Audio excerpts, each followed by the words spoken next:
We've got to get started. We've got a lot to cover today. Welcome back. I want to start off on a really positive note. We've arrived in first class.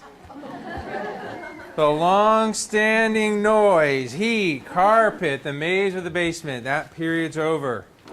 I just wanted to take a moment to celebrate. In the world of glacial change at universities, this is a huge win, and I'm just so excited to be up in this space. And kudos to everyone involved. Stan, thank you very much. You were an advocate. When Yvette's going to come up later today for some words of welcome and wisdom, Dale, and a lot of others. And I know that many of you have voiced your concerns throughout the years, but it is a very exciting time, and I am just thrilled to be up in this space. So, fantastic. He deserves a lot of credit. Well, thank you. Hey, I was a newcomer, and I thought, well, the basement, not the best place, but okay, let's move to another place if possible. But I think this is the best option. At one point, we thought about going, there's consideration of the skylight, but I think this operation is going to work much better for us. So let's go back to last summer. I just wanted to cover some lessons learned. We confirmed that staffing is critical. I've been asking Paula, keep hiring, keep hiring, keep hiring. The reality is, the balance between 2 or 3 people in any given day, if we don't have 3 people that we thought were going to come, we end up staying until 6 o'clock. If we have those 3 people or even 2 people, it makes a huge difference. So we have worked aggressively to staff our operation for this summer. I think we have more advisors in our pool than ever before. But another side note to that is just timing, people getting here on time. And if you know that you're not going to be here or you're going to be late, contact us. We'll provide you with lots of contact information. Probably the first day we can give out, make sure that you have Paula's email address, my email address, our phone numbers. But staffing is critical. And I know last summer there were days where we ended on time. We ended at 5 o'clock, 5:30. We weren't staying until 7 o'clock at night. So staffing is a critical issue. We recognized some efficiencies, I think, last summer. The number system that someone had recommended, recycling the numbers back up to table 1. The proactive deployment of advisees, Angela Kattenkamp and Adia and others who were involved in that, it made a huge difference. I think we were more strategic. We're going to try to capture the magic that we developed from last summer. And Angela's already has some suggestions on how to make the system even more efficient that she shared with us. The pre-advising, more advisors were involved in pre-advising. I think that made a difference in terms of getting that information to those students that needed that specific information, and there was less people waiting to be pre-advised. And also what I call population ownership strategies. Kathy and Bethany working with the engineering students and making sure that the right advisors got assigned to those folks. I think that made a difference. I give credit to Nancy and Kelly for the what's still open lists. I think we will try to start using those right away. That made a huge difference in terms of knowing what was still available, moving people along, less hunting and pecking on the computers. The compulsory advising checklist completion.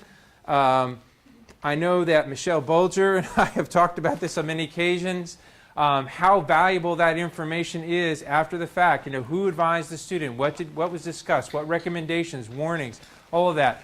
We got better last summer. We're going to strive for 100% compliance this year. The course demand strategies.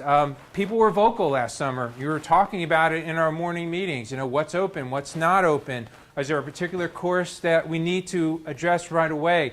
There was also the calibration of certain courses I was working on. I'm a member of the course demand committee, and we were looking at the more strategic, calibrated manner in which we could keep certain courses open throughout the summer, and I've been advocating for more of those. So I think those had, that strategy had an impact for last summer. And we have more departmental representation last summer, and we have even more this summer in terms of faculty members, instructors, people coming representing their departments. So again, I think those are all lessons learned from last summer. Was anything big that I missed? Thinking back on last summer. I'm kind of curious, all the forms that were collected, did you do Oh, and the evaluations. Yes, and I'm going to get into that in the next slide. Goals for this summer. We're in a new place now. We got to solidify our operations in our new location. It's going to be a little clunky in the beginning. You know, it's sort of like moving into a new house. We've got to find out how this space is going to work for us. I need everyone to be thinking about and watching and hearing and troubleshooting problems early so that we can have the opportunity to, if we see things that people are bunching up in certain sections, or if you just see people walking around confused, I think we need to know that, and we need to come up with some better strategies to navigate folks around the space. We have a diagram that Stan and I are going to kind of walk you through the diagram today, and again, you'll have a handout and you can walk through the space after we're done, and certainly on the first day of orientation. But help us listen, watch people, see if there's any problems or issues that you see, and then talk to us about it. We'll have lots of time to process that in our morning meetings, but I'm also concerned with safety. There could be some safety concern that we just haven't thought through. So again, we're in a new space. We need to move towards that 100% checklist and notes compliance. It's just really critical. There's so many cases that come later on where we need that information. We need to know. We want to have that parity that everyone's had an advisor. Everyone came up with a final schedule. And what were the recommendations, suggestions, warnings, etc. I'd also like to implement more shadowing and building up backup systems for this summer. You know, making sure that we have opportunities to bring other people perhaps to do the role that Angela and Nadia have been in. More people involved perhaps in Table 1 checkout. So please work with us. We may be tapping you on the shoulder and saying, how would you like to do this job or help us in this capacity? We are going to make a commitment as usual, but maybe we're going to raise the awareness even higher this summer to promote the FYS and IHU courses and other first-year student opportunities. I think that our opportunities to be meeting in more user-friendly spaces, we're striving to be in this room. We're either going to be in this room or we might be outside here. Stan and I are working on ways to make that happen, but we're going to try to use PowerPoint every morning. So again, we're going to be using this opportunity to more clearly communicate. I found it very difficult in the morning meetings to really talk through things that were important. So one of the things on the bullseye for this summer is FYS and IHU. There's a checklist alteration or an improvement that we're making to allow advisors to see whether a student is affiliated or not. And if they're not affiliated, we're going to try to promote the FYS and IHU courses in a more enhanced and aggressive capacity.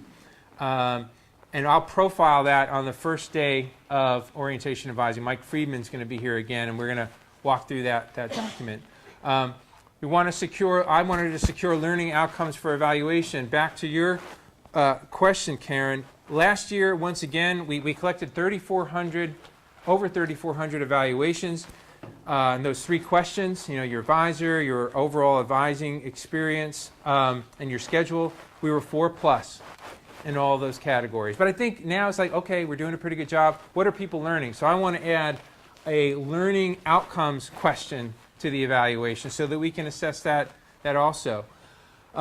Humanize our processes where possible. You know, I think we got in the habit in the basement of kind of using numbers, go to computer number, such and such, and it was a very kind of mechanical, there's this element of sort of a mechanical components, and I think we have an opportunity in this new space to refer to advisors instead of numbers. I mean, that's just one example, but I just think that we have an opportunity in this new space. It's going to be hopefully a quieter environment, less chaos.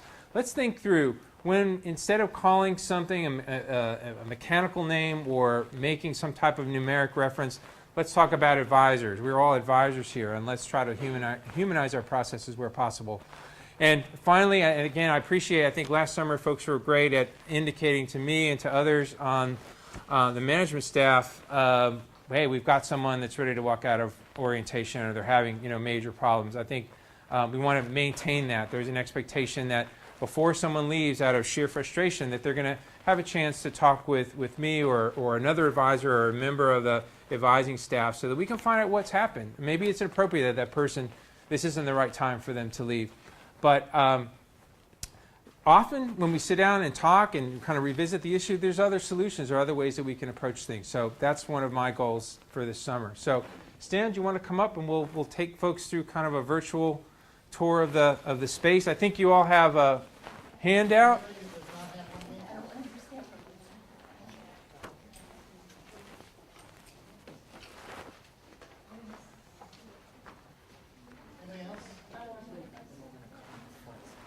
Oh, okay.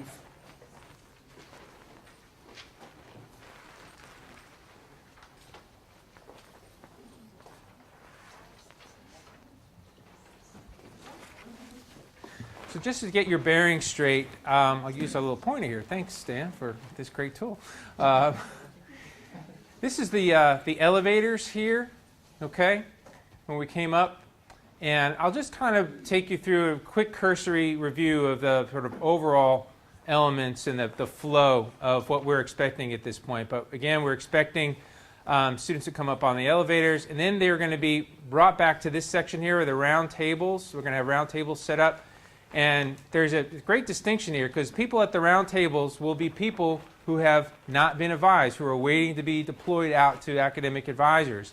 And then at the rotunda area over here is going to be where pre-advising will take place. And from what I understand, there's going to be 20 chairs and 5 6-foot tables in this section here. So once the students have been greeted and we're analyzing where they should go, we're going to deploy them down this hallway, past the elevators again, out to this section here. This whole wall here has, there's 52 computers along this whole section of the 7th floor, from on this wing and in this wing. Right along the top part, there's 36. And in the corner, we have another 6. And along this other wing over here, we have 14. So the ones that are in the corner, maybe a few of them will be used for advising stations if necessary, but we're going to try to keep most along the edge there. And so, again, we're going to have the same numbers, the number association, so these computers will be numbered, but again, we're going to try to make a reference to advisors. You're going to go to advisor such and such, and we'll have the numbers of the computer, the number of the computer on top of the computer, and we're also, Stan, thinking about putting up some signs to say advising station, and then we'll have the number of the advisor number on some signs to try to help people through, and so they don't get lost and they'll know where they're going. And Stan, if I'm correct, is this your section here where you're going to set up some command and control with computers? And so that's a good vantage point for us to see what's going on in either direction. That'll also be since it's such a good centralized location, that'll be where the printing takes place. We will have a representative from the registrar's office there as well. And of course, anybody who has any account issues, they forgot their password, they didn't create their account, whatever happens, you'd send them right down to that space as well, and we would resolve whatever problem occurs at that point.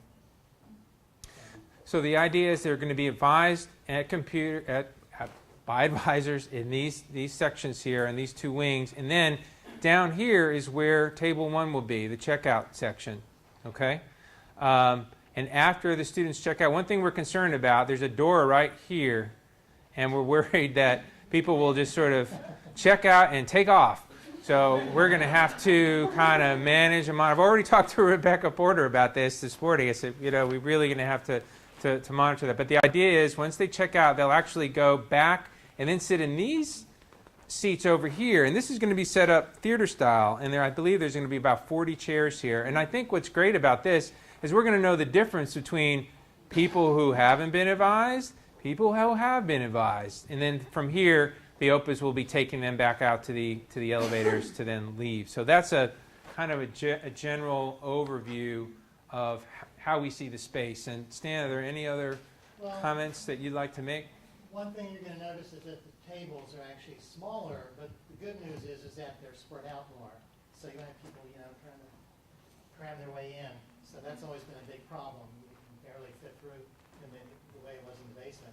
So you do have more space, and hopefully it's going to be not as much noise with the way it's configured. Of course, we'll find out Tuesday how that works. But You know, the important thing that Ken mentioned, though, is that it's going to be a work in progress, and it may take a little while to really tweak it, but we've given it a lot of thought, as you can see, and, you know, we're pretty optimistic that it's going to work well right from the get-go, but, you know, it's like anything else, it's going to improve over time, and we really, really want to get your feedback on what you think would make things better, you know, because you're the one who's on the front line, and, you know, your feedback is critical. So the only other thing is there will be no fan noise. So you'll be able to hear yourself think. But we just think everything in general is just going to work much better up here. You just feel better up here, you know. Where was pre-advising purpose? In this section right here, in this rotunda. Oh. And again, you know, this is going to have this pipe and drape over here, so there'll be some little privacy. And again, we're going to set up some tables.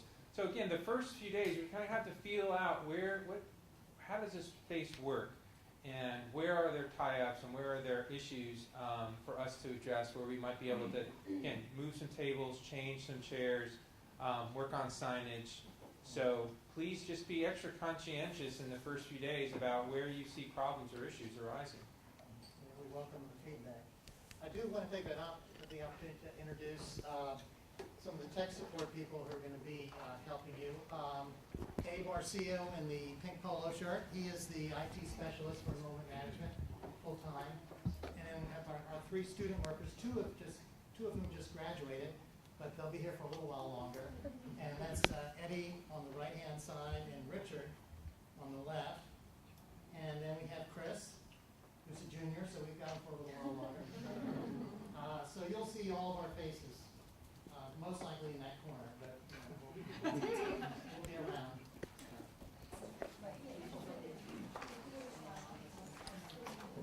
Okay. All right.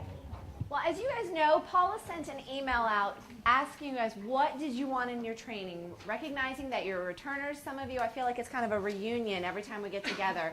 Seems like we only see each other winter or summer, but some of you I know have been coming here as long as I have, so you're familiar with a lot of these things. So what we wanted to do is give you an opportunity. A lot of people said they wanted to talk about difficult cases. They wanted to know about updates, things that were new, things that were different. So for the rest of our time, that's exactly what we're going to be doing. Instead of going through the whole Enrollment 201, we're just going to be highlighting the differences between the general foundation requirements and the general education program requirements, because that was something that was new last year. So we're going to talk about that. We're also going to talk about some policy changes. Nancy's got some updates on a lot of new policy changes being implemented and being proposed. So we'll talk about that. And then we're actually going to give you guys an opportunity to work with each other to look at some interesting and challenging cases both in the freshman arena and in transfer world. And so we can all come together to talk about these and brainstorm how we would work with some of these challenging students. It's interesting, we had 2 particular advisors send us a laundry list of those difficult students. Karen and I think Arch, they were almost identical. The cases that you came up with, I looked at, I'm like, did they send me the same email? So it was very interesting that we're all kind of on the same page with where those students are. We're going to start out, though, just going over, talking again, reiterating some of the general requirements. And while we do that, I want to highlight, you've all seen the training manual. It's been updated for this year, so I do encourage you to look through, see what might be new. But I want to particularly highlight the Navigating the First Year Guide. Much kudos goes to Nancy Miller for taking the daunting task of saying, do we really need a freshman guide and a transfer guide? Probably not. And so what she did is she married the 2 of them together into this one handy-dandy guide, so we no longer have to ask if the students have the right guide. We no longer have to worry about the fact that much of it was duplicated, but it's all in one particular place. So I do encourage you to look through this and see what might be different. You'll still see the first semester suggested schedules for freshmen. You'll still see information that was in the transfer guide about each department, but it's sort of been put together so it's one handy-dandy guide. The other thing that I'm going to be talking about, is the students. I don't know if Ken's mentioned this, but I guess I should put it out here now. The students are not going to be getting a hard catalog. Yeah. So It's going to impact the way that we pre-advise them, and then it's also going to impact the way that you advise them. We'll be working with electronic resources, and it's going to in some ways make this guide even more important. So one of the new things to the guide is if you look if you were looking at the GEP, for example, if you looked on page 22, you would see that worksheet that you typically see describing the general requirements. But then if you look on page 24, last year there was a chart that showed all of the GFRs and all of the GEPs, and it just listed the course number, which if you had a catalog was okay because you could then go to the catalog to see what that course was. Now what we've done is we've actually listed the course and the title for all the different gen eds, both the GFR and the GEP. This is helpful when we pre-advise them prior to they get to seeing you so that they can actually see what the course is called to have an idea if they're interested in it, so that they can put it on their list so that when they meet with you, they have a little bit more of an idea. So we're going to be encouraging our students to use this a lot as well, so you'll be able to see that. Okay, so I sort of just went through that. So so the Advising Registration Guide, the handbook, catalog, which will be online. So just to reiterate, this is something we talk about all the time, but again, this just is, Nancy, we sort of reevaluated the way that we did our enrollment presentations. I guess that was last winter. We didn't do this for summer. And one of the things we realized is now that we have the general foundation requirements and the general education program requirements, and students falling under both in some cases, we sort of relooked at the way that we did our presentation to sort of incorporate both of those, again, to reach all of our audiences. And one of the things that Nancy did is put together this schematic, which has been really good for students to get a visual idea of where their credits come from, what percentage come from each. So we talk a lot about undecided students having so much more than their major in order to complete, but this is a really nice schematic of an average percentage of each thing. So almost half or a little bit more than half being the major, the general educations being next, the minor certificate, pre-professional courses or just electives, and then university requirements. So just to go over again, we have two sets of requirements, and what the most important reason to keep going over these is that every time we do this, the balance of how many GFR versus GEP that we have sort of shifts. So our old program, every time we meet, we have less and less students who are falling under the GFR category. So the old program, again, GFRs, this is for students who began college prior to summer 2007. So yesterday we had a lot of confusion with new advisors trying to grasp what that meant. So we said the last time they could have started to be in this category was spring 2007. So for students who started spring 2007, so I call those my older transfers, students who started spring 2007 or later. And not necessarily at UMBC. Exactly. We had a lot of confusion about that too. Yes, starting anywhere. The new program, the general vacation program, that's students who began college summer 2000 or later. So again, that's all of our freshmen, just as it was last summer, but this time it's even more of our transfer students because many of our transfer students might come to us after just completing a year worth of coursework. So we're seeing a shift to more and more students being GEP, but we certainly will see a fair number of students out there who are in the old program. Again, remember that it's not just as cut and dry as when they started, but we also have to think about that 2-year break. So for students who had maybe a student who started in 2000, stopped in 2004, and is coming back again, they will be the new program, the general education program. And again, just as you saw last year, this is typically identified already for you. The registrar's office, when they evaluate that, it will say when we look up the progress report or we look up in their advising profile whether they are GFR or a GEP. Students who started college prior to summer 2007 may choose to become GEP. This was a source of a lot of discussion last semester, I remember. Can they choose to follow the new requirements? How do they choose? Well, we know that they can choose.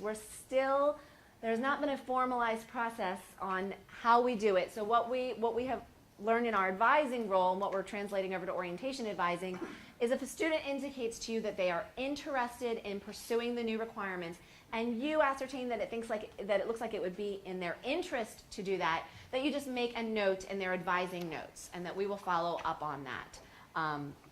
Right now, what I'm doing in my office is if they come in, then I make a note on their undergraduate progress report, and then the registrar's office will reevaluate that. So for right now, they certainly can. We want to make sure it is to their advantage to do that before we make that decision, but that would be something you would just write in the advising notes, that the student wishes to become a GEP student. It looks like that will work for them. So as we remember, they're very familiar. We're just going to kind of go over the common elements very briefly. These are things we've all been exposed to again. English composition, English 100 or equivalent. The 3 arts and humanities and 3 social sciences. Again, when we pre-advise the students, we are really going to be relying heavily on these lists of courses in the guide to give them some examples of classes that count for this. 1 math course, and again, remember the English composition and the math, these are things that the student will need to take a placement test for. It's not classes that they can automatically just register for. 2 courses in the natural sciences, at least 1 with a lab. Proficiency in a foreign language through the 201 level, and we've preserved the charts that are still in the GFR and in the GEP descriptions, so being on page 10 and page 22, and I still think that this is the best way to explain to students where they are and where they need to be in terms of foreign language. So in the case of a GFR student, looking on page 10, if they had 3 levels of high school Spanish, they need to start with Spanish 201 and then the additional culture or language that they might need. If they're a GEP student, using the similar chart on page 22, I always tell students that even if they don't plan on registering for a foreign language in their first semester, that's one of the first questions that they should ask you, their individual advisor. Where do I stand in my language? What do I need to complete this requirement? Especially if they're interested in starting a new language, something like Arabic that doesn't offer 101 every single semester. They really need to begin planning for that early on, especially if they're a transfer student. We have so many international students here. When they get waived out of the language, I've been sending them to modern languages. Is that So glad that you brought that up, Joyce. Yes, we've had some difference of a procedure in that, but we have streamlined that, and that is very important. Absolutely. The Modern Language and Linguistics Department is very adamant that students must go through them to obtain a waiver. It's not just based on speaking a language fluently at home. It's not based on it's based on meeting with Modern Language and Linguistics, providing proper documentation, and then they will send documentation to our office, to the registrar's office, showing that they have met the 201 proficiency. Absolutely. So I'm glad that you clarified that. Yes, Adia? I just had to deal with this down at Shady Grove. We have a lot of international students. It's Carolyn Good. She's a direct contact person. I think it's helpful if students know someone to specifically talk to. That's a good They point. kind of get the runaround. Yeah. Her name is Carolyn Good. Carolyn Good. G-O-O-D. Okay, great. Thank you. All right, and then the additional courses in global culture, which we'll talk about the distinction in just a moment. So again, what's different with the GEP? In addition to the requirements that we just talked about, they have that writing intensive course, and in the GEP list of classes after page 23, you'll see all the classes. And one of the things that Nancy mentioned to our new folks yesterday is that the courses listed in this guide are the most up-to-date list of classes that count towards the requirements. And she said even in some cases this is more up-to-date than the catalog that has not even come to us yet. So this should be your primary source. If you're looking at there's a conflict, this is the most up-to-date listing of classes. The other difference, as we know with the general foundation requirements, we all sort of got that 2+1 rule put into our head where 2 classes had to be from one discipline and 1 class had to be different. Again, under the GEP, that's no longer true. You can have 3 that are different. So with both of them, you cannot have 3 that are the same. You can never take 3 from the same discipline. But under the GFR, that 2+1 rule still applies. GEP, you can now have 3 that are different. The other one, and probably the most complex one, is the language and culture.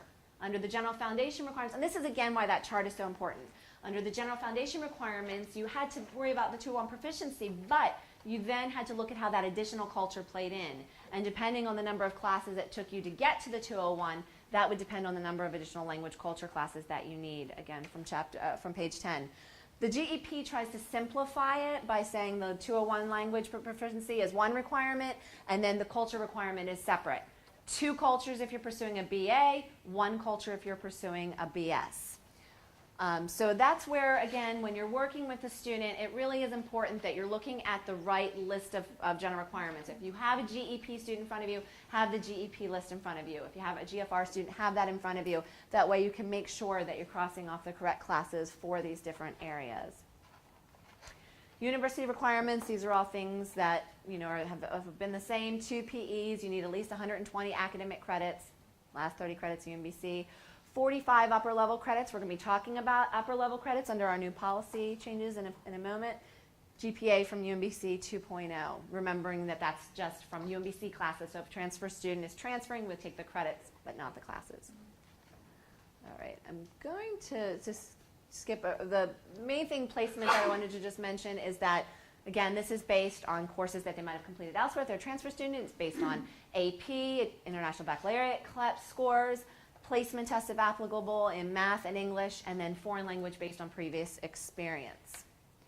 So to talk specifically, we'll be talking in a moment about the English and math, again, doing some refresher. But with foreign language, again, the big thing is that the high school transcript, the thing we see every year is if they took their final year of a language, their final level in their senior year, and did not submit their final transcript, the advising profile may not be accurate. So if the student is telling you, I did take level 4 of Spanish my senior year, but the profile is saying 3, they probably did, but we still need to see a final transcript before we can actually give them the proficiency in the foreign language. We offer a wide variety of languages, again, more than they've had exposure to in high school, so they can certainly start a new language if they want to, but they really want to pay particular attention when those languages are not offered every single semester at the 101 level. For example, Chinese, Japanese, Arabic, some of those are only offered in the fall at the introductory level. Again, final placement can also take into things like if they took the AP for the language, if they are an international student, if they are transferring any of that coursework. And again, to get that, they have to, again, it's a combination of high school, college work, proficiency to reach the 201. So this is just a chart that we put together, I think, the first time we switched over, and it's something I've already mentioned, but just again to sort of see visually. Freshmen, this is students who have never taken college courses or only took them while they were continuously enrolled in high school. They're under the new requirements, the GEP. Transfer students, I call the type A, those are students who began taking college courses in summer 2000 or later, so who have just finished their first year and are now transferring to UMBC. Again, GEP. Transfer student type B, that would be the transfer student who took college classes prior to 2007, so maybe the student and who's been continuously enrolled. So maybe that would be the student who is coming here with their associate's degree. So they started maybe in fall 2006 and are now coming to UMBC. They would be the old requirements, the GFR. And then you have your transfer student with a 2-year break. So that might be the transfer example I used before, the transfer student that started in 2000, took a break in 2004, and is now coming back. They, again, would be the new requirements, the GEP. So just have helpful hints and reminders, things that we've noticed, just that we wanted to point out. Most importantly, one of the ones that I just saw this with graduation is that, as you guys know, when they did the review process last summer to determine what courses would count as the GEP, they went through and completely looked at every course over again. So while many of the courses that were GFRs are also GEP, some of them are not.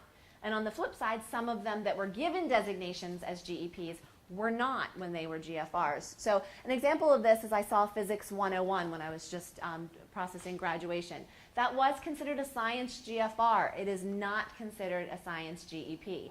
So don't assume just because you've been recommending a particular class for the last 5 years as a science that it will necessarily. You really want to make sure that you see it on the schedule of classes, that you see it in the SCI, that you see it in the catalog listed correctly.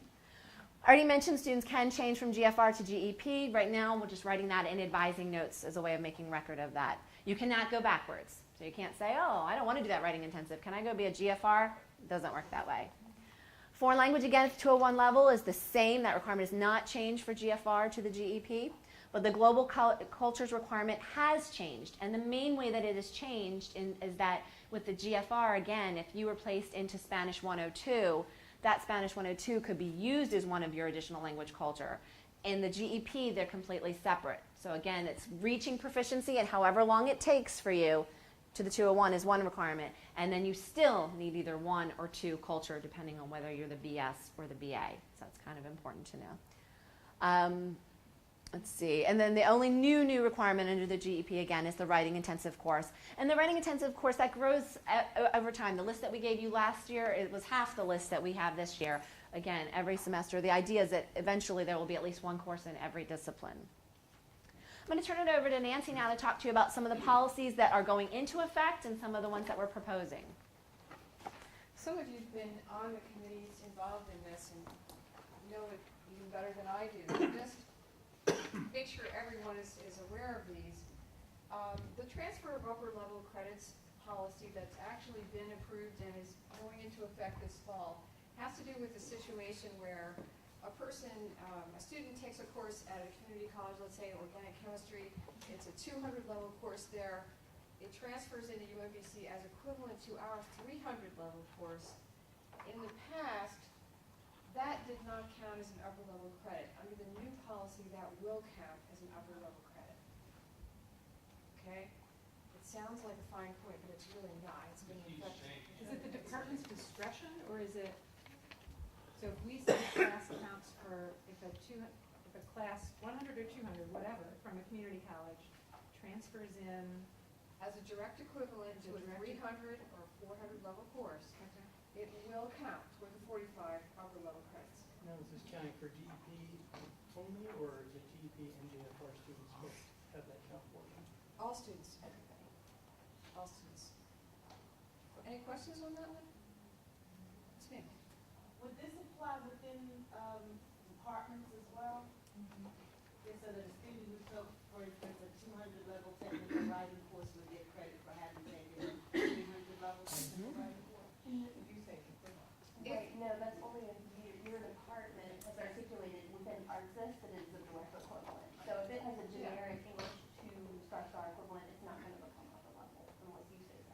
That's right. You look on that transfer course list, and even if it says 3 star, that's 300 level, that's upper division, upper level credit. Okay? So that's one. Then, there's been a more stringent repeat policy approved. In the past, a student could take a course for a total of 3 times, 3 attempts. On that 4th attempt, would need to go and fill out a petition and work with Dr. Viancourt in the Office of Undergraduate Ed to make a case that it's going to be different this time, that they're going to have better study skills and habits and support system and whatever it takes to be successful. And she's worked with a number of students, and it's been very fruitful in getting them through on that 4th try. It'll now have to be on the 3rd try, because you're allowed to take a course 2 times, and then on the 3rd attempt, you'll need to work with Dr. Viancourt and make the case. I have one question. Is there any kind of enforcement that goes on with that? So for instance, once a student has taken a class 2 or even let's say 3 times and they want to register for it again, do they get blocked from enrollment, or is it the... There's no automated... Right, so it's the instructors... It's up to A year from now. Right, yeah, when people's offer goes in, this will become automated. Right now, it's up to the advisor who's helping the student develop the schedule and clearing the student. And instructors can notice this. If they find someone on their roster and they're aware that the student has taken the course 3 times, they can send the student, if this is the 3rd attempt, send the student to Dr. Viancourt. It was my understanding too that if a student withdraws from the course, that's counted as an attempt. Yeah, it's always, If they withdrew for reasons Right. other than they were Right. academically. They were registered after that magic drop date. right, Right, right, if right. you're still in the That's class. still an And attempt. it's still an attempt. If they're still Yes. in the class at the point that a drop becomes a W, that is an attempt for purposes of this policy. The attempts taken in community colleges count towards this fee. Good question. Yes, Oh, they do? yes, they do. And this gets at the whole concept of request to repeat. If a student's taken a course at UMBC, done poorly in it, wants to take it again at a community college, take the equivalent course at community college, there's a request to repeat form that needs to be approved in order for that to count. That is a repeat. It counts as a repeat for purposes of this policy. So that's something that they need to be aware of as they're looking through the progress reports, looking to see if people have, because they could be at the point of needing this policy or needing to do this paperwork before they even step foot on our campus. Possibly. Just to clarify, if they took it and dropped it before it became a W, that does not count as an attempt? No, doesn't count as an attempt. Are these policy changes going to go through the department or faculty in any other formal way, or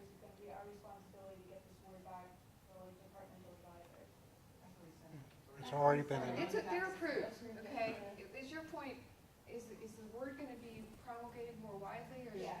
I don't know the answer to that. Do you know, Ken? Well, I know that these are passed, I mean. They'll be in the catalog. The new catalog will be out.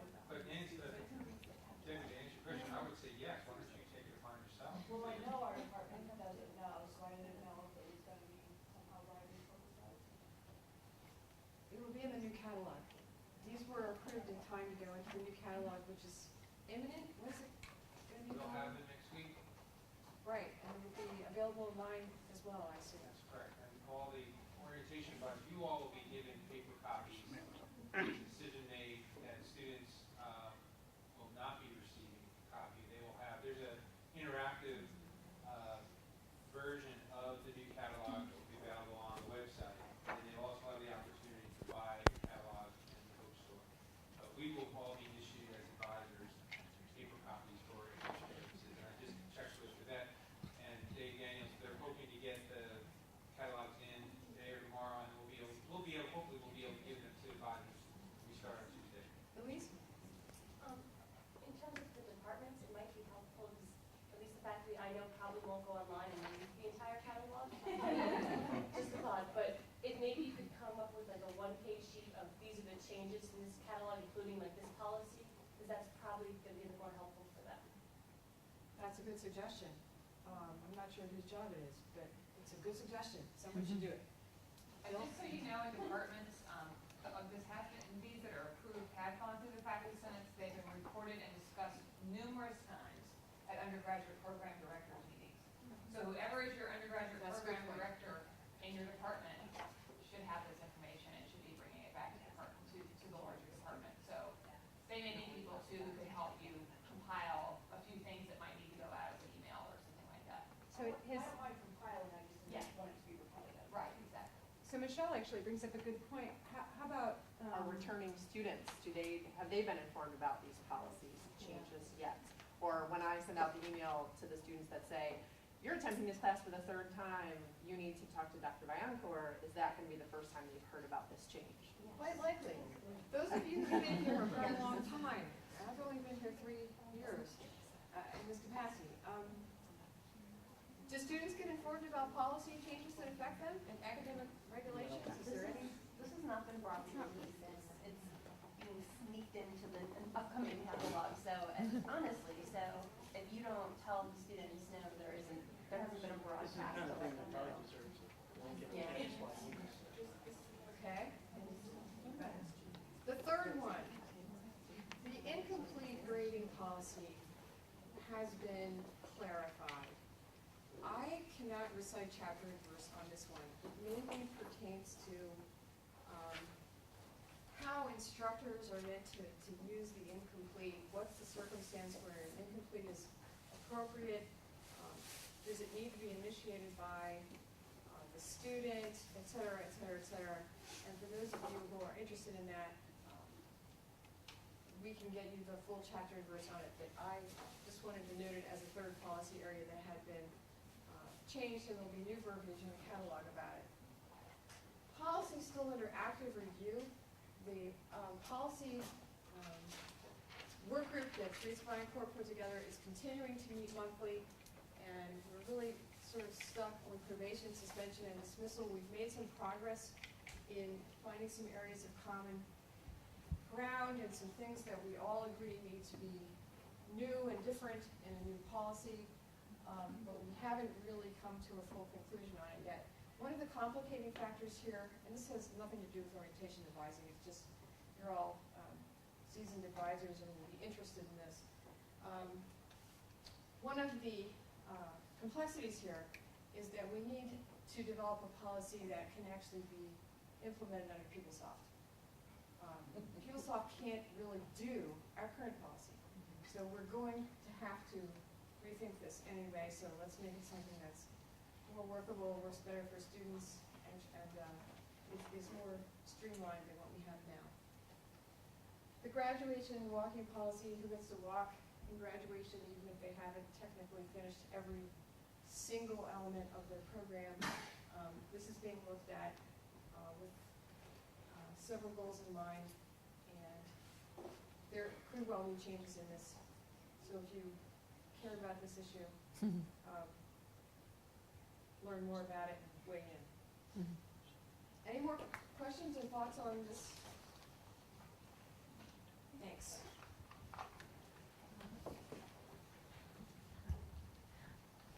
Back to Kelly. Okay, back to this. All right, at this point, I would like to introduce Samantha Riley from their Learning Resources Center. As I mentioned when I was going through Enrollment 101, I was going to skip the stuff on placement test and wait for the expert, or the assigned expert, right? Just to talk about anything new or different. And let me get for you. So I'll turn it over to you.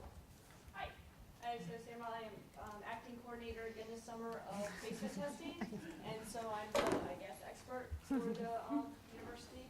And we only have basically two kind of changes this year, two things you probably should know, is we started accepting AP scores for the reading test. So anything, the reading test was to see if you can read at a college level. And so if you have an AP score or, I don't know, like community college course that was a heavy in reading, so basically any of the social sciences, psychology, history, anything like that, then you're now exempt from the reading test. So you'll probably see a lot more people without reading scores.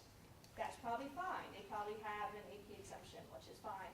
The only other difference is more in the math department difference, just I want to bring it up with placement testing, is that we are now offering 106 as a hybrid course and an in-class course. So 4 of the sections are hybrid. They're very well defined on the course page as hybrid, and then the other 4 are your regular lecture courses. One thing that if you are going to put someone into the hybrid course, just make sure that they are comfortable with the computer. It is 2/3 of the course is on the computer. You meet once a week. So make sure you're comfortable with the computer. Make sure they can learn independently, are comfortable learning on their own without a teacher shoving things into their brain. And maybe look and see if they're higher on the placement scale for 106. So if they're at a 12, which is the lowest score you can have to get into 106, you might not want to put them in that course. They probably more need a teacher shoving stuff into their brain than other ways, or a nicer way to put that. And then the only other thing that probably will come up sometimes is that I am going to be on vacation for most of orientation, considering I had no idea I was going to be doing placement testing this summer. Thank you. I'm going to San Francisco. Oh, We'll nice. have fun. But I am training 2 people in the LRC, so hopefully, and I'll check email and stuff, but hopefully there will be some good help available to you all. So it shouldn't lag any. But if we are a little slower than in the past, give us a little bit of a break. Sorry. But besides that, I just want to see if there are questions from past. This sort of has to do with students who are already here. There have been some students who transferred and never replaced. Yeah. Didn't take a math course that you could help. Now, I've always been telling them to come to you to find out when the placement tests were going to be given and if they needed an appointment or they could walk in. Yeah. On those dates. Is that for the appropriate? summer, I'm getting a lot right now, actually, so I don't know if you've been telling people recently, but we have. Thanks. It's fine. But right now, since we do just have some placement windows open, anybody that's been calling, I've just been shoving them into placement windows, because why not? Just let them get tested. Besides that, though, once the semester comes and you actually see students again, if you look on our website, which is just your standard UMBC.edu/LRC, on there it has placement testing, and it has the dates that it's available. It is walk-in, but it's walk-in on particular dates. And so that's the best thing. They can walk in on those dates. Right. And if they miss those dates, we're very open. So they can call us, make an appointment. We'll usually go ahead and test them. Others, concerns from last year? Is Statistics 121 being offered as hybrid this fall? Yeah, that I think is only, Dr. Armstrong, do you know if that's only offered as hybrid? We're hearing a lot of concern about that class being offered hybrid. That's Bonnie Keegan, right? Yeah, she's been giving it hybrid. We've been trying out the hybrid mode this last Right. year. Yeah. Is it I think only she's offered still hybrid? continuing hybrid. Okay. But is it every section or just some of the sections? I'm not, I think Erin actually taught some, and I think she taught in class. yeah. I think we have one of each. Okay. So Okay. Bigger one is hybrid. Yeah, that's what I think the That's bigger what one it is. was this that last one, year. though, is kind of like what we looked at for the 106. That one's been offered hybrid for 2 years now, I think. Just one year. Just 1 year? Okay. And yeah, so the 106, whatever you've heard about that, you'll Okay, it's the hear model. complaints about us next, so.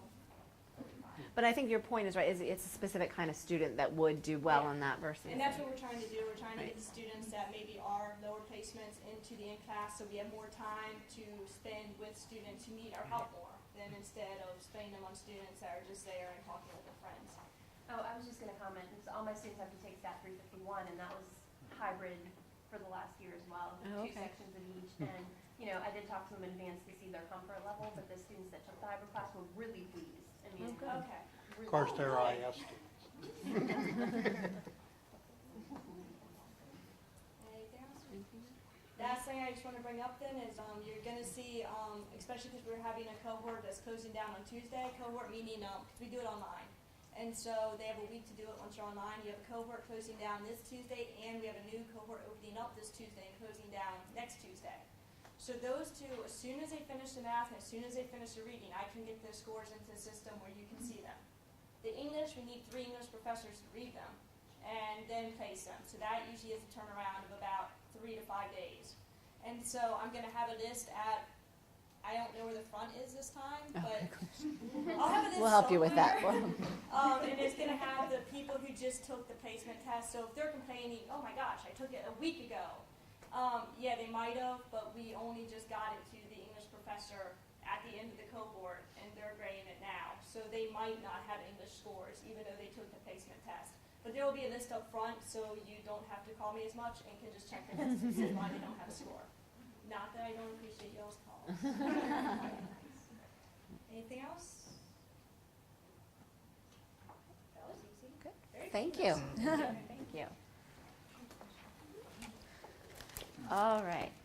Okay, what we're going to do now is, again, as I mentioned, we got some wonderful suggestions from some of our seasoned veterans of some challenging cases in the freshman arena. So what I'm going to do is, Nancy and I have come up with 3 situations. I'm sure as you read them, you'll be like, aha, I had this one last year, aha, I had that one. And we want you to work in your table. So I'm going to, there's 3 scenarios. So I would like these 3 tables to work on scenario 1. The back 2 tables to work on scenario 2, and then, or back 3, sorry. And then the first 3 tables to work on scenario 3. And we're not going to spend a lot of time, we don't have a lot of time, but we're just going to spend about 5 minutes in our groups just reading the scenario, and the question is just how would you approach this advising situation? So pick somebody to take some notes for you, and we will come back as a group and share our experiences. Yes. I know that was just a real quick couple minutes, but I want to keep us on schedule, and I want to give us an opportunity to share some dialogue. So real quickly, our first scenario, and you have to let us know if these sound familiar to you. We have our 16-year-old student who finished high school in 3 years, our overachiever. She's coming to registration with mom and dad, refusing to leave her side. A student, one of the advisors yesterday wanted to know if they would have to deal with any parents. Oh. Student wants to major in biochemistry, has finished AP testing in biology, chemistry, calculus, BC, did well in all of them. Feels that she did well. Encouragement of her parents, she wants to go to those next levels in all those classes. Those of you who had this scenario, how would you approach this advising situation? Send her to Michelle. Michelle, right answer. Okay, Michelle. And Michelle will tell what the student should take next semester. I would offer mom and dad a glass of water or whatever little snacks are over there, and the There you go again. That's what he said in your role. and have them, if they have questions, think about maybe questions that they have. You know, if there's a concurrent parent session going on, offer to have an OPA take them to that if they're interested. We had a question about her age. Is 16 too young for us to shoo her parents out the door? I know Once she comes to college, FERPA is in effect. And if she's old enough to be in college, she's old, yeah. Yeah. Okay. What's that? I thought 18 was the age. No, once they start college, FERPA goes into effect. That's got a look on his face. Well, it's something I will check back with Steve on. Okay. I mean, it's a good point, you know. Does the age That's what Yeah, it says yeah, on the people even FERPA younger than website 16. on You got education. students who are even younger than 16 that take It might mean that we need to be a little bit more sensitive to mom and dad being there, but I think the suggestions that you said are still valid. Well, and you know, the reality is those parents are being naughty because they have their own program, so they're delinquent from their responsibility. So I mean, one of the things I would say also, did you know, can we help you get back to your program? In a very polite way. I'm reading the scenario thinking, I would try to sort of, you know, remind them that there is a program designed for them, wondering, to help them to get back there if possible.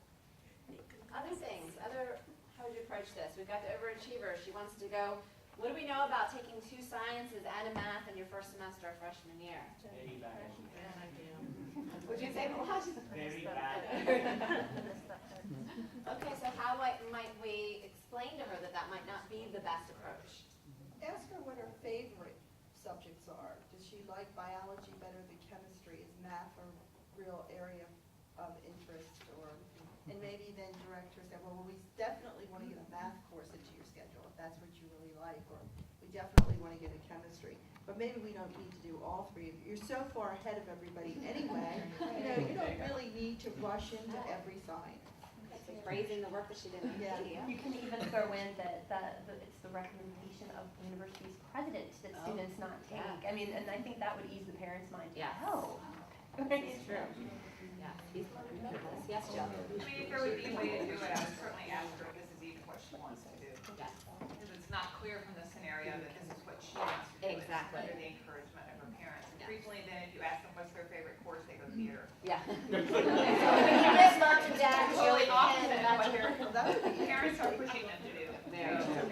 On the same note, I've seen a lot of students who want to take physics, chemistry, ENES, and math in the first semester. Yeah. And that's a bad idea. I have a question. Let's just say she just wants to take AP Chem, but she's not sure yet if she's gotten the equivalent score on Chem. Do we put them into, well, I guess this would be a Michelle question, but let's say it's history. I think I got a 4 or 5 on history, but I'm not sure. Do we put them in the next history, or? I go by a lot about the students' gut instinct, how they feel that they do. They feel very strongly, I'm okay with putting them in the next level, but this is where advising notes comes in. I just had this conversation with the new folks earlier today. That's where advising notes becomes critical. Students said they felt very confident they got a 4 or a 5. They understand if they did not, it is their responsibility to come back and make changes to their schedule. And then a lot of the science ones, this is an example that they would have seen Michelle, myself, or Paula, one of the pre-advising folks, so we would have hopefully had a conversation about that science aspect prior to coming, but it's still good. Anything else about situation number 1? Scenario number 1, Molly? How many of us have had somebody like her in our 10-year orientation advising? Yes. Okay, our situation number 2, David. He's waited until August to come to orientation. He's procrastinated mailing in his form. No idea what he wants to major in, nor does he have any idea what he's really interested in. He's kind of like, yeah. Hasn't even taken placement tests. We just finally decided what we were doing. Every time you mention a course, yeah, no, I'm not sure. After 30 minutes, you have 1 class for him because he keeps changing his mind. How would you guys approach this advising situation, those of you who are looking at this one? Angela's just We don't give them the options to begin with. I know you would, Deanne. We do. No, Priya's great. When we do these, we see this a lot, especially with mini orientation. We give them some time, and she's finally like, okay, these are the options. We need to decide. That's right. So after a certain amount of time, it's okay. This is what we have to do, and Yeah, I don't even talk about things that aren't possible. I'll just tell them, you'll be here a while. You need a whole lot of credits before you get out of here. There'll be a chance to take these classes. Here's what we're working with. I'm sorry there's not more, but let's not even focus on things that aren't available. right, really look at what it is. Yeah, because then we'll sit there and whine. Other suggestions? The Debbie? flip side of that, after you do that, is the positives of next semester, you'll be much earlier and, Yes. Absolutely. You'll be higher up on the totem pole. Next semester will be much better. Other, Kathy? Talk about gen ed courses that they have to take in order to graduate, no matter Yes. what they're going to major in. Exactly. Good. Always bring it back to like, you're going to need these anyway. All right. Jill? I put him in a course with an IQ. There you go. There you go. Very good. Very good. This is definitely absolutely perfect candidate. Yes, Ken. I would be using the what's still open list. Absolutely. And I would be using the new guide and mentioning and providing references to the actual course titles. See if the student would start to draw some interest. I think the edited version now, which provides not just the numbers, but the actual titles, is going to make a huge difference. People will understand what is attached to those broad categories. When you talk about arts and humanities, that's such a broad term. Right. People don't understand that from high school. But when you show them, these are courses, these are actual courses, these are the titles of the courses that fall into that, I think you're going to get a lot of aha remarks from students. So that's what I would do. Good. How many of us have had a student like David? Okay, everyone's everything. I told you we'd be able to resonate with these. All right, our last scenario, we have Jason. He wants to be a computer engineering major at UMBC. Not exactly sure what one of those computer engineer does, but he knows the job market sounds good, and he hears they pay well. He did okay in pre-calc in high school, but he placed into Math 106. He's angry about that placement, demanding that he should be able to take calculus because he did pre-calc in high school. Those of you who had situation number 3, how would you approach this student? You can always suggest that he retake the placement test. Okay. In the interim, hold a place for him, actually put him in Math 106. Right, okay. So maybe find out a little bit why he didn't do well and maybe suggest, if appropriate, retaking. We'll also encourage him to learn a bit more about computer engineering. Absolutely. Maybe take the beginning introduction to computer engineering course. People change their majors 2.5 times and he seems to know nothing about the subject. So sort of, if this turns out to be an area you really want, you can work with the math and do that, but you don't even know that much about it. Right, absolutely. Using some of our referrals to campus offices and recommending maybe he find out a little bit more about what that profession even is about. Excellent. Cindy? And I think it's necessary to, explain again why it's so important to get the math fundamentals down, and that it is, obviously a step-by-step progression, and if you're not rock solid on step 1, you're not going to do well subsequently, and engineers require an awful lot of math. Absolutely. You got to get that, build that foundation. Great, great. Karen? And also, you can't use calculators here. Yeah. That's the number That's one my big biggest spiel shock. every So morning. if you're very calculator-centric with all your math classes previously, you may need to go back and relearn and do things by hand. Nancy, did you have anything? Yeah, if the scores are relatively close to the borderline, he might be a great candidate for the hybrid version. Oh, yes, very good utilizing computer. Absolutely. This might be a good student. Exactly. That'd be great. You might not be happy with it. Putting a positive spin on it, encourage him to think of it as an easy A. Get his GPA is really a good start, If it's going to be such a review for you, then you should be able to do very well in You'll it. get an A and think how that'll get you Right? a good start. Absolutely. I've said that many times to students. Great. Other suggestions, things for Jason? How many of us advise, maybe not this exact major, but how many of us have had that student that placed into Math 106 that wasn't pleased about it? Okay, again, so these are all things that we can relate to. Absolutely. Yes, Belinda? Another thing I would do is, I would take him on the side and let him have a conversation with a computer engineer advisor, a graduate student or one of these people. Very good. Have a 5-minute talk. Absolutely. That's a great idea. If somebody's available, absolutely. Like, what do you do? What's it like? What am I? Yeah, absolutely. Fantastic idea. Great. Wonderful. Okay, well, we'll wrap up on both of them. We're going to switch to Transfer World, and at the end, then Nancy and I will both process and we'll go over any interesting cases that maybe we didn't cover for you. But I want to transfer to Transferland. We have 3 new scenarios, and I saw our transfer gurus, Laurie and Katie in the back. They're going to be on hand as we process some of these cases if we need any assistance from our transfer folks. But we're going to go ahead and keep our same groups, and we're going to spend another couple minutes going through. And again, we'll keep our same. If you had scenario 1 the first go around, you can have scenario 1 again.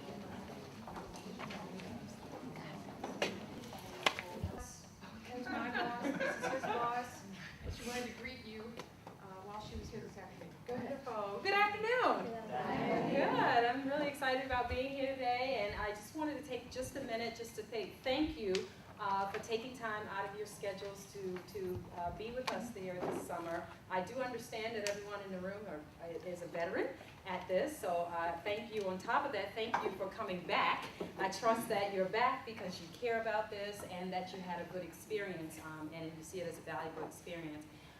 As Nancy mentioned, I work with enrollment management. It includes areas of undergraduate admissions and orientation, financial aid and scholarships, advising in the registrar areas. I have been at UMBC for, I think it's been about 20 years, maybe a little over 20 years in various capacities, and have been working in the enrollment management area starting in admissions since the early 90s. I have been able to see this program grow over the years. Kelly and I worked together over the years with this program. Ken, more recently with Ken and Dale Bittinger. And, you know, I've seen, I'd like to say, it's come quite a long way. And a lot of that has to do with the people involved in the program, people such as yourself, who really see the value and importance of this piece of the program and bring your very personable spirit and everything to this. What we know about our class, and I think you all had a chance to hear from Dale Bittinger earlier. Not this group, maybe the new group. Okay, so what I can tell you about what we know about our incoming class, we are anticipating a large freshman class this year. Very strong freshman class. We're looking at a class of probably a little over 1,500, maybe 1,520, 1,530 students. Last year we brought in a freshman class of 1,432, I think it was. So you can see we're bringing in much larger cohort. We're probably going to bring in comparable class of transfers. Last year we brought in about 1,100. All indicators suggest that we'll bring in another class of 1,100 students. You know, our students come from very diverse backgrounds. Our freshmen are largely from Maryland, but coming from other states and regions, primarily New York, New Jersey, Pennsylvania, some students as far as California, Florida, all over. But they come with very different academic experiences and backgrounds, some mostly public, some private, all sorts of things. Many of our students have had a number of options from which to choose when they were making their decisions. Some of our students represent the top 5–10% of their class. And so they had quite a few options applied to some of the privates, Ivies, all sorts. And why do I say that? I say that because it's not over yet. These are students who have very high expectations about their experiences. Their parents have very high expectations about their experiences. And so they're coming here, you know, they see themselves as consumers. They are in many cases writing a huge check. And so I say that to say that while they have made a decision about coming to UMBC, they have indicated their intention. What we know can happen over the course of the next 3 months is that things can change. A lot of things happen to students. Sometimes they just decide that finances didn't work out and they have to go somewhere else. It may be a family situation going on. It may be that the light bulb just went off and this is really what I want to do. But sometimes it also has to do with the experience. It can happen that they actually show up here on campus and you know, after some interactions, whether it's, you know, over in the ballroom or wherever, by the time they get to the end of that day, they say, this is just really not for me. And that's not always a bad thing. But we'd like to think that if they came to that decision, it really was a result of just fit. It just wasn't the right fit, and that is perfectly okay. What we don't want it to be a result of is some sort of unintentional kind of you know, experience or messages that was sent to them, conveyed to them that this is not a caring place. So I say all that to say that I know that the role that you guys have is a very critical role. This is the highlight of their day. Let's not fool ourselves. They're coming here because they want to get in the courses, you know, they want to get a full class schedule, they're excited about what it's going to look like, what they're going to spend their day, the bulk of their day or part of their day come September. So this is what they're anxious. When they walk into the ballroom, we try to engage them in a whole bunch of things and calm them down, but the fact of the matter is they can't wait to get over here to the library and to sit with their academic advisor. So when they get to you, they are kind of you know, revved up and pumped up and maybe not thinking straight and kind of overwhelmed and that sort of thing. So that few minutes that they have with you is going to be so critical. It's going to be key. How you respond to them, how you help them through this process. It's going to be important. It's going to be important at that moment, and it's going to be important down the road, because what you're going to be doing is you're going to be setting the tone for them about what it means to be advised on this campus. What is academic advising? You're already setting that stage. So what happens in that 45 minutes can, you know, have an impact over a lifetime for these students. And I know that sounds kind of, you know, corny, but it really is true. You're saying to them, this is what advising is all about. You know, why should you want to meet with your advisor? This is why, because look at all this great stuff that I can help you with. So thank you. I really appreciate you being here. You guys play a very valuable role here. I am looking forward to working with you.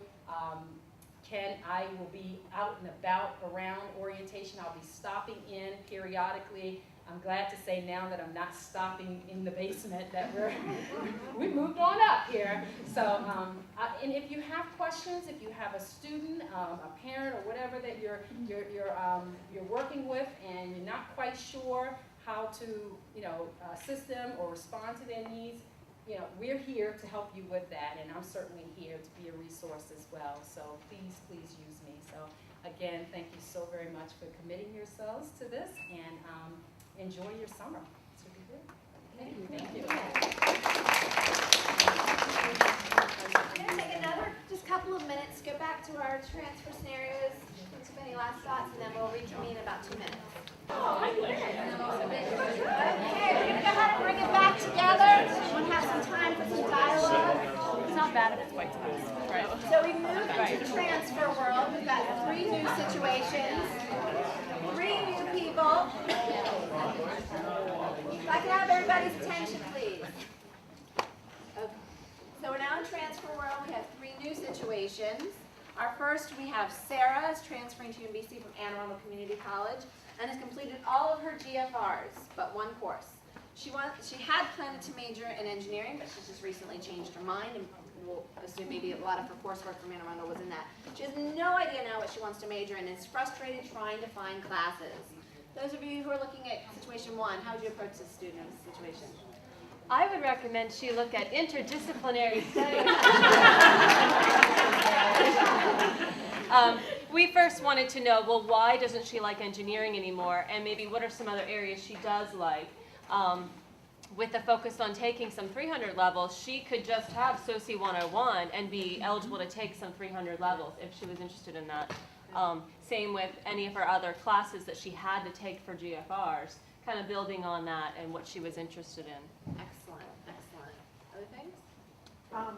We would recommend a Y class or a first year seminar, because if she's not feeling kind of lost, having a smaller class where she could connect with some other students might be a good thing for her. And also if she's living on campus, the Living Learning Community for Exploratory Students, if that's still going. Very good. Anything else? Oh, and the FUEL program with Office for Academic and Pre-Professional Advising. What's FUEL? It's sort of morphed into our whole office, but it's basically the more intrusive advising for our undecided and exploratory students. I would just, to avoid future problems, want to make sure she understood that being a transfer student and changing majors, as she hasn't been taking anything engineering related, she may not get out of it in 2 years. So I think it's important that, 2 years from this, and why am I not walking across that stage? Well, it's because you've got 135 credits, but they don't add up to anything. So doing a little bit of long-range planning if you're going to be making a change. Okay. Anything else? Anybody else thinking about this? Well, Dr. Armstrong mentioned something earlier. Well, I'm interested in why she's changing major.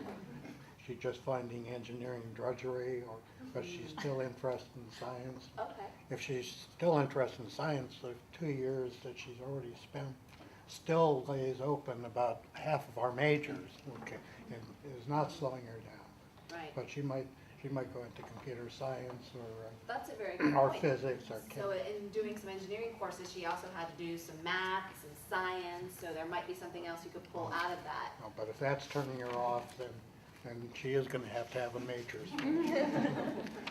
All right. So this might be also a student that might be, we might want to make some of those referrals to some of the other departments on campus, maybe to the career services or even our office to do some of those assessments if she's doing a complete 360. Good. How many of you have worked with transfer students like that? They've really got a lot of their gen eds done and you have had the trouble trying to, so the upper level course was a good example. What other things can they register for, regardless of whether this person is the major changer or not? If you've got someone that's completed almost all of their general requirements, where else do you look for classes? You look for those upper levels if they have the lower level. What other things do you look for? I talked up minors. Okay, excellent. Good. So depending on what the major that they're thinking about, maybe they're thinking about doing the sociology major, well, maybe they might still see some of those extra credits looking at a minor. Excellent, Laura. Preparing for graduate school. There might be particular classes, prerequisites, special courses that a student might need to take that would prepare them for a particular Good. track. So that long-term planning again. Great. All right, well, let's look at our second. We've got John, who wants to be a full-time student, but he's also working full-time as a manager at Burger King. He can only take classes after 4, but he has a dream of going to medical school and wants to major in biology. Anyone who's worked the evening orientation has had somebody like this, I'm sure. How would you approach this advising situation, those of you who are working with John? Have Michelle come over. You have to be honest, you have to say, one semester you might be able to manage it, but it's going to be tough getting a full-time schedule for the next 4 years. We do have some evening classes and more opening up every semester, but we don't have enough that's going to carry you through. Has anybody looked at the biology schedule of classes besides Michelle and Mark? Is it possible to do a biology major in the evening? No, absolutely not. And I would suggest, because a student can still be pre-med, complete all their pre-med requirements, but be an interdisciplinary studies student and formulate a major perhaps about global health and take sociology classes, HAP courses, and that. Right. And to piggyback that with Carrie, you can be any major and be pre-med. Exactly. And to encourage them to work on the pre-med requirements, which sometimes have a little bit more flexibility, or they can pick them up at a community college, and work their general education Good point. requirements. So we're not squashing John's dream, we're just Right. being realistic. Yeah. Yeah, I think though we have to ask them to be realistic about being a full-time student and a full-time employee. Yes. That, I don't care what your major is, it's fairly difficult to do that, and we could encourage him to look at whether or not, we talked about some flexibility in his job, even if he could work weekends and have a couple of days of the week off, is there a way he could shift? But at some point, 40 hours a week and that kind of schedule, it's certainly not going to yield a 3.5 or higher GPA in general. An exceptional person, Right. yes, we know, and we know there are those people who've done it. Right. But overall, that's a real risky plan, especially until he figures out what this looks like. Right. So to start slow at the very least. Absolutely, in the first semester.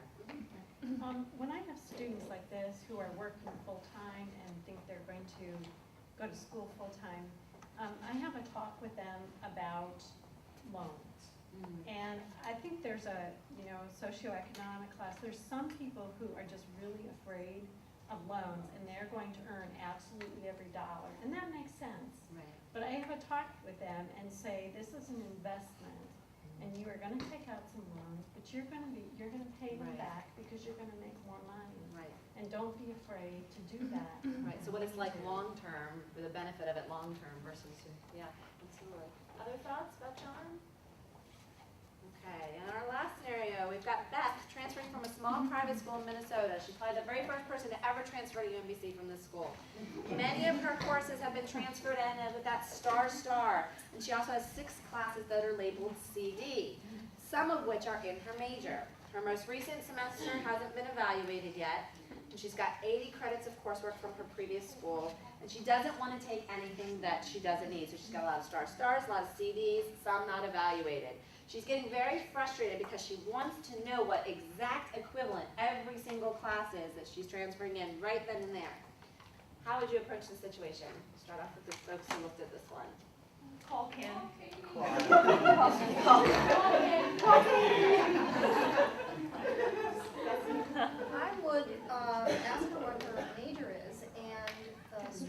suggest that if we have an advisor from that department, that she take the time to wait and see that person, because that person will be able to tell her what the chances are, with just a listing of the course names. Is this likely to transfer? And she'll know more about the culture of the department, how stickly they're all. Absolutely. For example, if a student comes to me in political science and, I said, what was the title? And they say, American government. Okay, I know what that is. I mean, there's just some universals. And so it's not a big deal. In the meantime, while she waits for the advisor from the department of her major, we could go over, GFRs, explain to her what is required. Chances are she'd have language classes to take. And then from there talk about 45 upper level credits, and that there is no waste, and so start filling in her schedule while she waits for the advice of the. That's great. So using the human resources, or if that particular department's not there, getting on the phone, see if there's somebody from that department. Ken, you have your Well, on top of Cindy's comment, I would say I would be looking for what you absolutely know the student hasn't done. Right. Because Starting sometimes with that you're first. trying to get the perfect answer to all this. It's going to take you 15, 20 minutes, and we can get back to that later. It may take time. You need to get catalog descriptions, course descriptions, syllabi, lots of additional information to get to that level. But you can do a quick assessment. Say you haven't taken foreign language yet, or you haven't taken math yet. Right. All of a sudden you've got 50% of the schedule. Right. And you can move towards what that student hasn't done Right. yet. And that's kind of a pragmatic, strategic way Absolutely. to start moving the appointment in the right direction. That's key, right? Work with what we can instead of focusing on what we don't know. Excellent. Other thoughts? And if it becomes absolutely necessary where you have to fill in some of these blanks, a lot of colleges, we do, list most of their course descriptions online. So if you are, like Sydney, like she was saying, if you are in the department, same department as a student, you just take a look at the online descriptions, make a quick evaluation. Other thoughts, A Blaine? lot of time, Michelle has done the course evaluations for chemistry and biology right there. Right. She knows a lot of the schools, and so there are experts in different areas that have the familiarity. Absolutely. Other thoughts? What's the CD stand for? Course description. Very good. Do we know, what's the process, what do you tell the student if they see a CD on their transcript? Fill out a form, submit a course description, blah, blah, blah. Katie, would you like to remind everybody of the official policy for submitting course descriptions? The student can get the course description from any type of resource. Online is fine. If they still have their copy of the catalog from the previous institution, that also works. A lot of stuff is offered online though, so that way you don't have to make that student run around for info. You can check, at orientation, if you want to take it that far, you might be able to retrieve some information right away. But once you do that, there is a form, a course description form, that's available online on the registrar's website. So you don't have to grab papers from our office anymore. You can just get it online.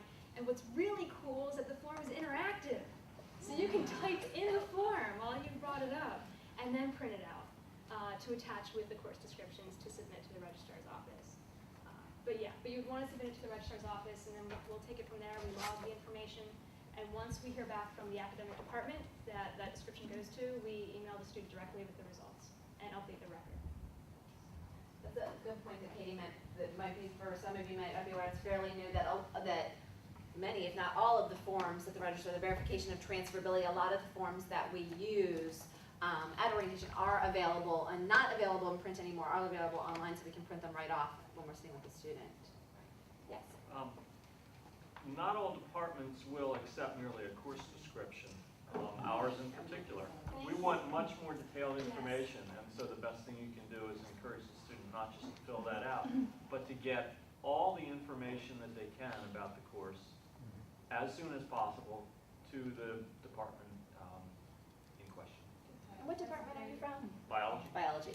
Biology, but there would be other engineering, biology, chemistry, physics, computer science, engineering will not review a catalog description. They have to. Dr. Armstrong, will you do that for math? We told this during Well, lots of catalog descriptions are pretty poor. Yeah. Some, So the a more lot of them information, are the better. pretty decent and are industry standard, we can tell right away. Okay. It varies.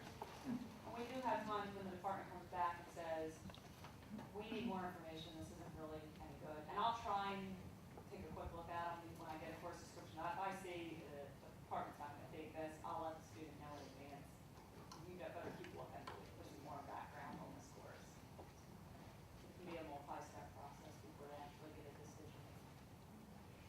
And we might also use that process even if it doesn't say course description, but if it says star star and the student wants a direct. So it's the only time we want a course description to even give credit or to give a direct equivalency. So it's not just. Elizabeth? Do the students know what the process is about with the CD before they come to see us, or is the first time they will see, okay, the CD, what is that? How is that, Katie, when it's on the undergraduate progress report, the CD? How would they Well, it's know? not on the undergraduate progress report, it's on their transfer course list, Okay. where there's a breakdown of all the courses they've gone into and we see what the equivalencies are. At the bottom of the transfer course list, any courses that we've marked with CD in the gen ed column reappear at the bottom in a lump, all the courses that we requested CDs for. But, you know, as Kelly was pointing out, even things that we haven't marked with CD, that students still can submit a course description if they would like it to be reviewed for them. I understand that part, but do the students have like a mini pre-advising what this goes through, just in case they, they forgot to read all that, they don't still understand anything?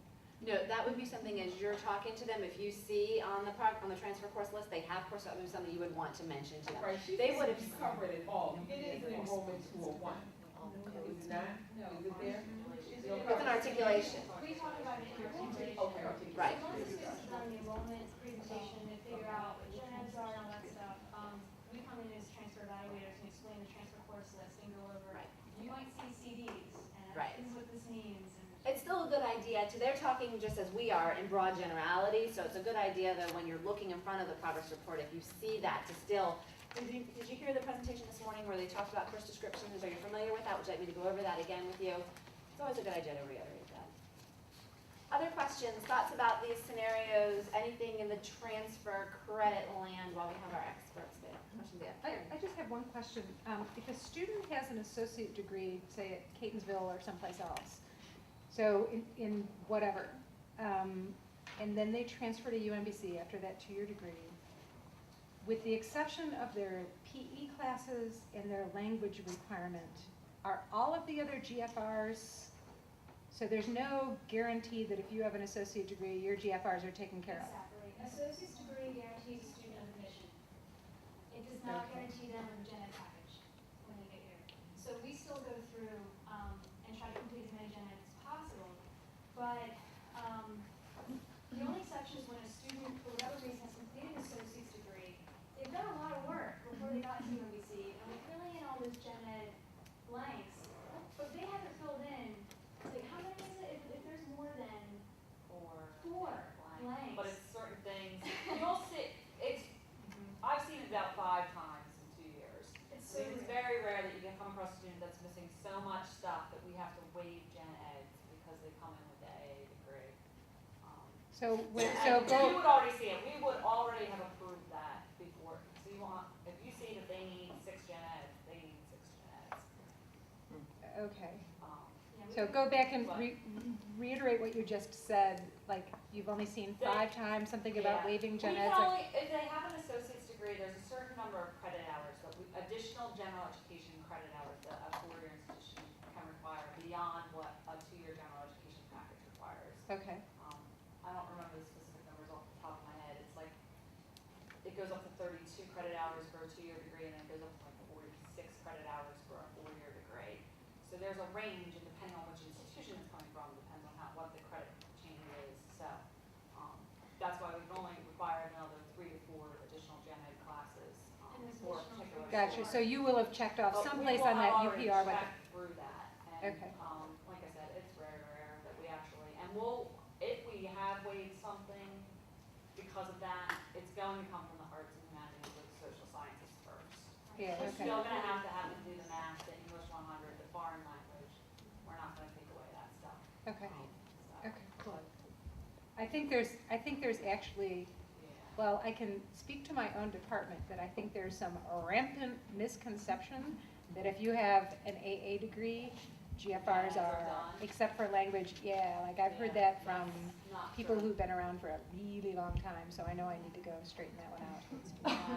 The only thing that you'll see that's funky is the 56 credits are an AA degree that come directly, they come from the Maryland Community College with those credits. They haven't been outside of the Maryland public institutions, and they get non-matching in general education, GFR categories.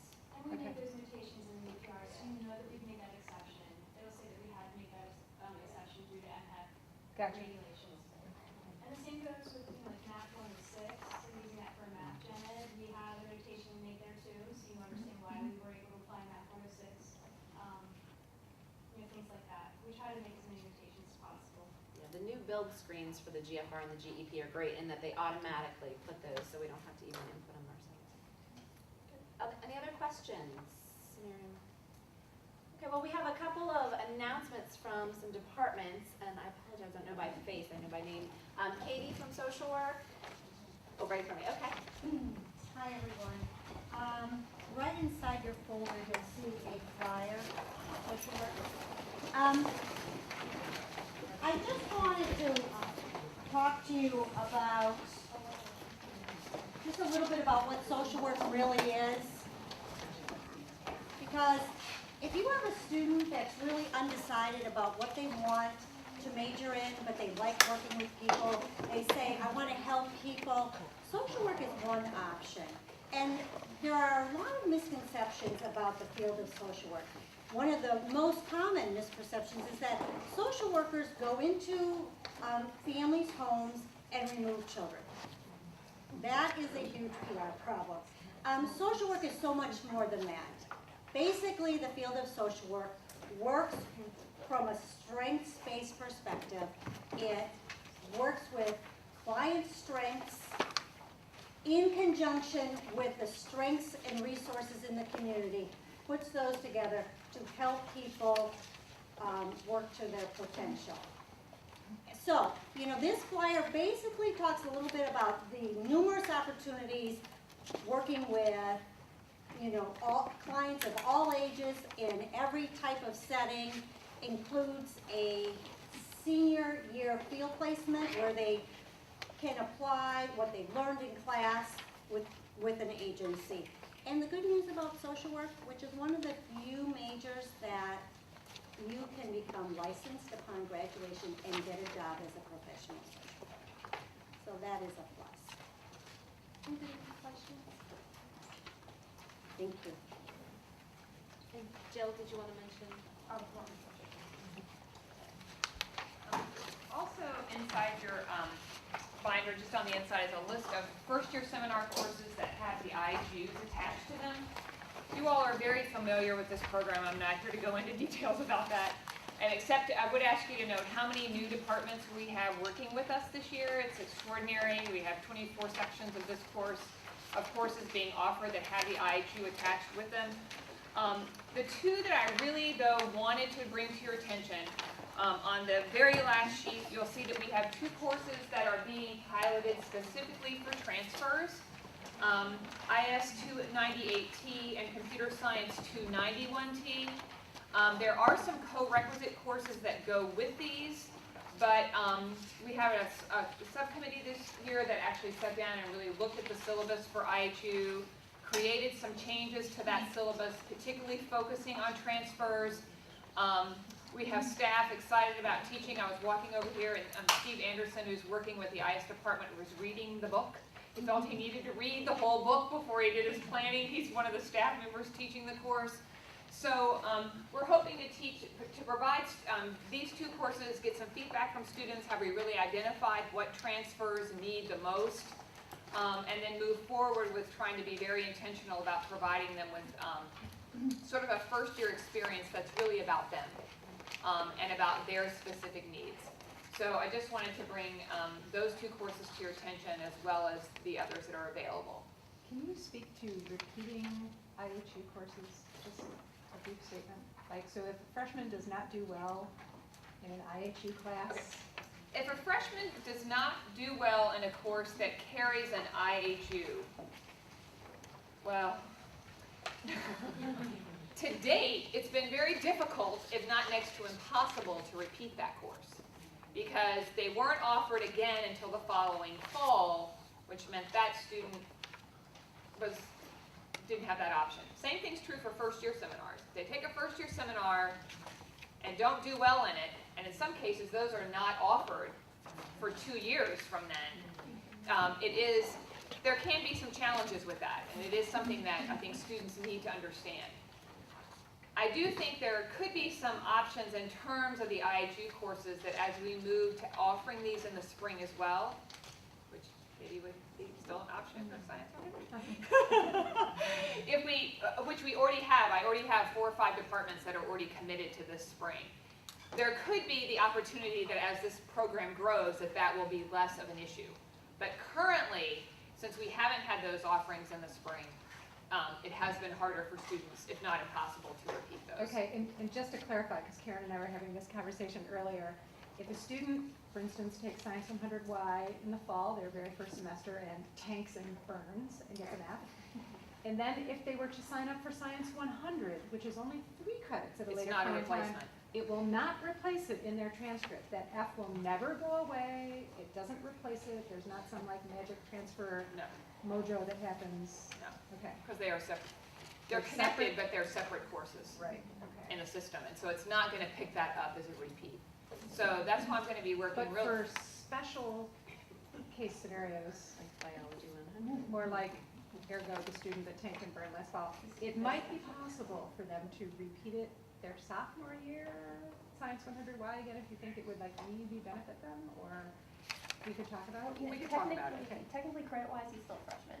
Because he Oh. takes more than just your class. So we can. I mean, those are things let me just say, those are things we certainly can look at. And a lot of discussions that we're having now too as we look at first year is could that be from summer to summer?